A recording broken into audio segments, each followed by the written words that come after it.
Muling pinatunayan ng kapulisan ang kanilang mahalagang papel sa pagpapanatili ng kapayapaan matapos makiisa ang mga tauhan ng 1st Provincial Mobile Force Company ng Lanao del Sur Police Provincial Office sa matagumpay na Rido Settlement o pag-aayos ng alitan sa pagitan ng dalawang pamilya sa lalawigan. Nakibalita dyan si Patrolwoman Maricris Algabre. Nakiisa ang mga personahe ng 1st Provincial Mobile Force Company Lanao del Sur Police Provincial Office sa isinagawang Rido Settlement sa Basak Malutlut, lungsod ng Marawi, Lanao del Sur nito lamang ika-27 ng Oktubre taong kasalukuyan.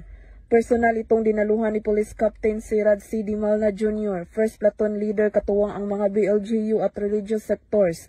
Ang Rido Settlement ay isang mahalagang hakbang upang wakasan ang alitan sa pagitan ng dalawang pamilya at maiwasan ang karahasan sa kanilang komunidad.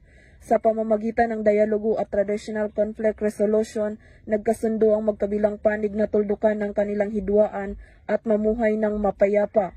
Nagpahayag naman ng pasasalamat ang kinatawan ng bawat pamilya sa kapulisan sa kanilang ginampanang papel sa settlement process. Samantala, tiniyak naman ng mga otoridad na patuloy silang magbabantay upang mapanatili ang katahimikan sa lugar.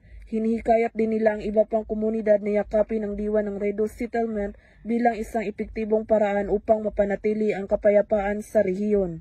Mula rito sa rehiyon ng Bangsamoro, ako ang inyong PNN Correspondent, Patrolwoman Maricris Algabre, alagad ng batas, tagataguyod ng Balitang Pulis.